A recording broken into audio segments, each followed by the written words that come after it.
家好，我是心灵作家柚子田。Hello，大家好，我是加拿大中医师陈启志。最近我们的问题越来越家常化了。最近啊，我自己身边也有一些朋友问相同的问题，而这个问题其实在我自己生活周边也开始慢慢遇到，那就是所谓的打呼。好，打呼这个东西呢，以我自己而言啦，我一直都觉得它可能就是一种不大不小的问题。因为你日常跟人生活相处的时候，你不会被对方打呼干扰嘛，你只会跟家人或是伴侣或是朋友旅行的时候会睡一起，就只有那几个小时你会被打呼干扰。那所以大部分的时候，你只要熬过那几个小时，你可能就不会想说这是一个很严重的问题。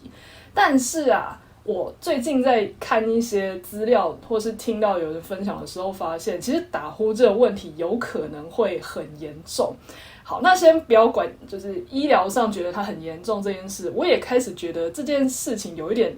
影响我，是因为，比方说好了，我也遇过家人会打呼，那你如果跟他睡得比较近的时候，你晚上真的就很不好睡。那我又是一个比较偏浅眠的人，所以我甚至有那种家人他在隔音没有很好的隔壁间，结果他晚上打呼比较大声的那个时期，我竟然可以被吓醒。我那时候可能在一个比较浅眠的状态，那一来你会觉得说很干扰你，二来是你也有想说，这样到底健不健康啊？会不会家人的身体健康也出了一些什么问题？再来就讲到我自己了，我有发现，如果我只要身体过劳的情况下，我甚至有可能在一个半梦半醒的时候，我被自己的打呼吓醒。这对我来说非常的惊讶哦，因为我以前曾经被人家说过，我是一个睡觉很安静的人，可以年轻的时候可以一个晚上可能睡大通铺啊，又或者是在一些背包客栈过夜，就别人可能不会发现我的存在的那种安静法。那当一个曾经被人家说睡觉很安静，然后甚至不太会翻身或动的人，竟然到这个年纪，有时候太累或是浅眠的时候，还会被自己的打呼吓醒，我就不禁想说，等等，这该不会是健康出了什么问题吧？所以我后来就想说，那我要问启志老师一下，中医有没有什么样的视角去看打呼这件事？这件事是真的单纯的老化，然后没办法，然后不大不小吗？还是实际上它背后有一些隐忧呢OK， 打呼这件事情啊，其实对于自己来讲，好像仿佛不影响自己，好像痛苦的是别人，因为吵到别人睡觉啊。但实际上，对患者自己本身也是有蛮大的影响。所以呢，其实现代的医学呢，给它一个不一样的名词，就是说睡眠呼吸中止症。就是说，当你在睡觉的时候，你的呼吸有时候是被暂停的，或是被干扰的。那我们先看为什么会打呼嘛，其实就是我们的呼吸的这个管道，有时候被我们自己的软组织就遮住了，所以遮住了你的管道不通畅啊，所以它就要就是过了一阵子吸了比较大口气，然后把那个组织喷开，所以就发出了打呼那种咣咣咣的声音。所以这个软组织为什么会遮住我们的呼吸道呢？那我觉得其实原因有不同的几个原因啦哈，比如说有可能是肥胖，那肥胖有些地方就比较肿一点，那有可能我们呼吸道里面的软组织，比如说口腔内的一些软组织一些肉，那就比较大一点，那就比较容易遮到我们的呼吸道。那比如说有其他原因，比如说气虚，气虚的时候呢，气虚的这种体质呢，我们的肉会变得比较松松垮垮的。松松垮垮的，那当你用一个仰躺的姿势睡觉的时候，它就有可能这个肉呢稍微往下垂，那又遮到你的呼吸道。这就是为什么有的时候我们会建议说，那你换一下侧睡，侧睡就不会直接往后垂去盖到你的呼吸道，那打呼的那个声音就降低了很多。那也有其他的可能性，比如说是鼻子过敏，或者一些呼吸道的发炎、喉咙的发炎，因为发炎会产生红肿热痛，就是会有肿胀，组织会肿胀，那也会因此这样子，就是那些肉呢比较肿，那就遮到你呼吸道。好，那有时候呢，发炎是带一些比较湿的状况，就是说你组织液比较多，那也会就是造成这个呼吸道的阻力，好，那就让你这个呼吸不顺畅，会发出一些声音。所以其实对患者本人哈，这个这个睡眠呼吸中止症呢比较严重的，有时候他甚至会某一些时段呢停止了呼吸，可能停止了几秒钟、十几秒钟，我甚至听过比较严重的程度的，有上分钟的。那你就可以想象说，你在睡觉的时候通常是正常呼吸的，可是你时不时要憋气1分钟，憋气1分钟。对啊，这感觉大脑会缺氧，会不会坏死啊？对，所以他就比较担心说，那你这样子身体的一个摄氧量不足，好，所以呢，你有可能会觉得我明明睡得很深沉啊，旁边的人也说，我最常听到的抱怨就是这样，就是比较这个长辈夫妻一起来看诊，然后老婆就很生气，就说我的老公一躺下沾到枕头，就是没有60秒他就入睡了。然后我都还要这个一直滚来滚去半个小时才能入睡，然后他的打呼声吵到就是我都睡不着，有时候气得我听过很多种不同那个极端程度，就是有的老婆会直接去掐住老公，就是我听过比较好笑的是，因为他打呼很大声，然后他就很愤怒很生气嘛，就直接去捏住他的鼻子盖住他的嘴巴，然后他就打不了呼，然后就这样吓醒，然后老婆才那个一解怨气。好悲惨哦！天哪！这个时候就是老婆要治疗一些更年期的一些情绪的波动，那老公呢要只是治疗这个呼吸道的部分。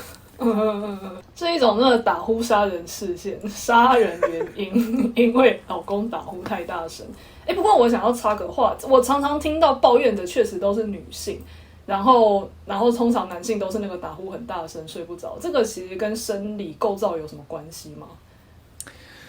这部分我虽然还没看到什么医学上直接的一个说明，但是因为刚才讲到了是那个肉遮住了你的呼吸道，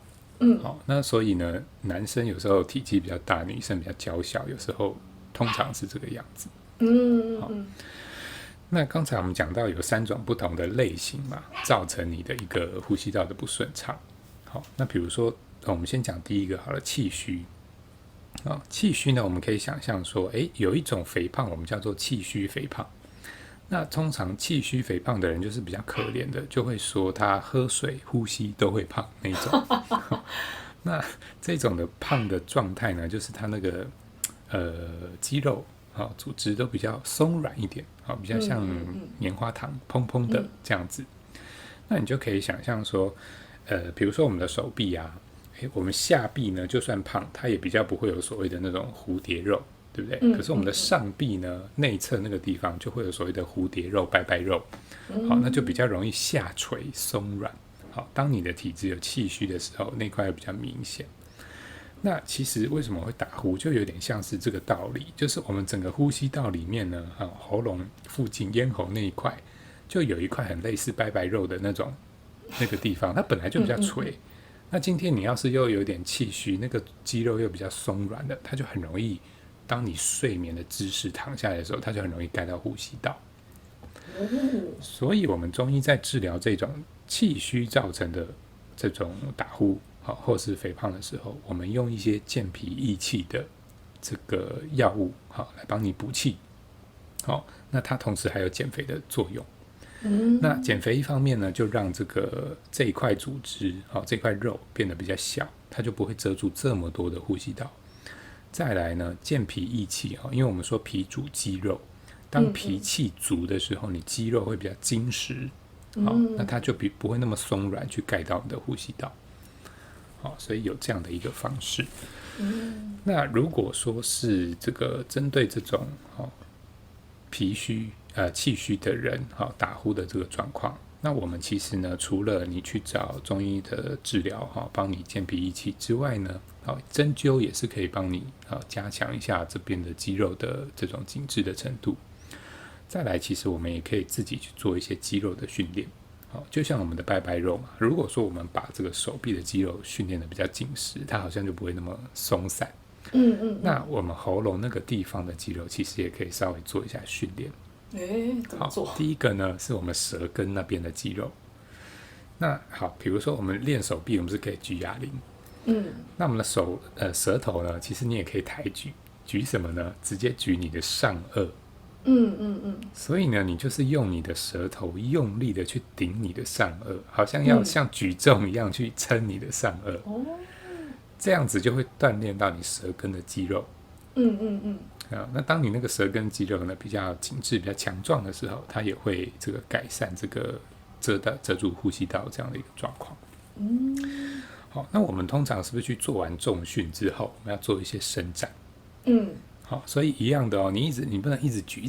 举得好酸哦，然后它就变得很硬很累。好，你也要做一些伸展。好，那比如说你可以先把舌头卷到最后面，它这样就有稍微伸展到那个舌根的感觉。再来呢，你也可以把舌头很努力的往前伸，然后呢往左前方伸，往右前方伸，这些都是可以帮助你运动锻炼到你舌部的根部的肌肉，去改善你那个口腔后面内部那个循环，跟那个那块肉的那个松散的程度。好，所以这个部分的建议是给这种比较气虚类型的打呼的这个朋友。那其实还有其他的原因，那有可能呢单纯是因为肥胖。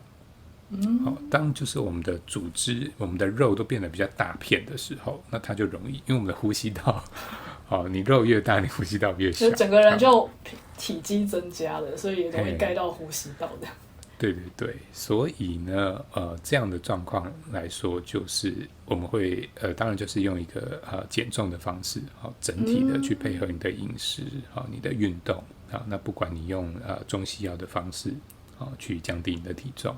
减少那块口内的那个肉的体积。好，那第三个其实有其他的一种状况，比如说是你鼻子本身有过敏。或者是你长期的有一个呼吸道方面的过敏，口腔呢就是会发炎，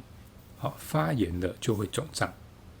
那这个时候治疗方针就不太一样，就反而是我们去治疗你的鼻过敏，治疗你的喉咙、咽喉方面的发炎，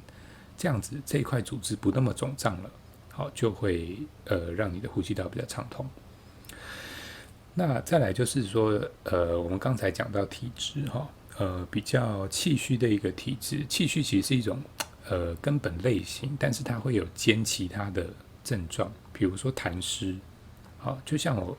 有时候过敏啊，有一些体腔内就比较多的液体，比如说鼻涕，对不对？这样子呢，或者说比较多的痰，这样子痰湿体质的人呢，也是会让这个组织比较肿胀。那我们中医师就会看你的体质，去一方面加强你的代谢，把这些组织液啊、水肿啊给代谢掉，一方面呢看你的状况去补你的气，或者是去活血化瘀，或者是加一些引经药看是要到鼻子还是到口腔，这样都可以做。所以说中医对一些不同的体质，虽然可能都是这个打呼，都是睡眠的呼吸中止，但是我们会看不同的状况，有不同的一些治疗方式。那其实呢，我们自我的保健也可以做一些颈部、喉咙的按摩，在我们的下巴、嘴唇啊正下方，还没到下巴的时候，这个正中间这个有一个凹槽，这个叫做承浆穴。承浆穴，好。对，那承浆穴呢，按摩一下就是可以对你的这个下巴下颚这部分的循环有帮助。再来呢，我们这个下巴呢往喉咙走，走一点点进去呢，有一块软软的有一个凹槽处，这个地方叫做连泉穴。其实连泉穴就已经很靠近我们的舌根那个地方了，对不对？所以呢，按摩我们的连泉穴。就是也可以直接帮助我们这个舌根这方面的循环。其实这个姿势啊，很像是大家在捏着自己的下巴，一直对着电脑想事情的动作，也蛮像的，沉思者的那个、那个样子。是有一所以个沉思。对，所以大家如果一边现在在用电脑，或是一边在做其他事，另外一只手空着，还真的可以就这样捏一捏，它其实有助于去开启口腔吗？口腔还是整个喉咙这一块的舌根的循环。哦，好，还有其他自我保健方法吗？所以大概我们就是说肌肉的训练，我们用舌头、舌根好去顶上颚跟伸舌头好这样的方式去锻炼舌根。好，再来的按摩就是呢，这个按摩你的下巴，甚至你其实可以去按摩你的颈部。哦，整个颈部。因为其实如果说我们以针灸来治疗这个打呼这个睡眠呼吸中止，我们就会直接针对整个咽喉、整个颈部去做针灸。所以不管是用传统的针灸来治疗这一块，或者是说现在有比较流行的这种美颜针，针在脸部的，因为其实脸部呢也会针对这个颈部的肌肉做调整。那这些其实都会有助于我们这个咽喉的循环。所以意思是说，今天假设啊，我们自己或是我们观察到自己身边的人有很严重的打呼的倾向，已经干扰到睡眠，其实可以先去试试看，如果自己想要做一些自我保健，就像刚刚我们提到的，你可以去做一些舌头的伸展啊，然后或是做一些捏一些穴道，稍微松一下，或是去增加循环。然后再来是有一些是体质上的问题，可能要靠运动去让自己体积缩小，才不会在一些肉上去盖住自己的呼吸道。然后再加上通常有些是体质问题，那也可以去找中医去帮你调一下体质。如果这些东西又都已经严重到你可能需要真的去找医生帮你开刀之类的，那就可能真的很严重了。所以如果一直都没有太大的改善，睡眠呼吸中止症我有听说啦，有些是他们真的可以停止呼吸到很长的时间，到你可能会想说，等等你活着的白天活着的时候，你根本就不可能闭气这么久，为什么你晚上可以这么长时间都没有侦测到呼吸？那长时间来说，因为人身体需要很深层的休息跟氧气去帮你修复嘛，所以你等于有睡，但是没有真的得到修复的话，长期下来健康也会严重的恶化。所以大家不要觉得打呼这件事情好像只是声音很大很困扰，习惯就好，或是戴个耳塞就好，这个跟健康其实有很大很强烈的影响的，所以还是要鼓励大家去重视一下，去寻找你可以找到的一些专业医生来求助，这样你的睡眠跟你的健康才会有保障哦。OK， 好，那今天非常谢谢启志老师跟我们分享，OK，那我们下次再见哦，拜拜，拜拜。